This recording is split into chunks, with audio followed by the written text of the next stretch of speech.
Ayan, Katis, our dinner, organic na lettuce. Ayan. Tsaka cucumber, carrots, and potatoes. Lagyan natin ng dressing. And magpiprito din tayo ng nuggets later. Pinapatopa natin yung nuggets natin.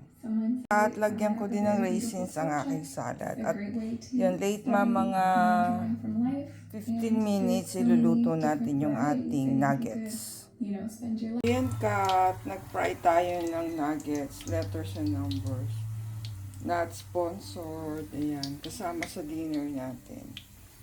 Ayan, pasensya ng ating kawali ay luma. This is for dinner, tsaka yung vegetable salad natin.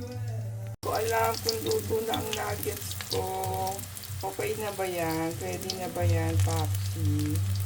Luto na ba yan? Tunog na yata, Popsi. Ba't ganyan na yung itsura ng nuggets ko? Oh my God. Bakit nasunog?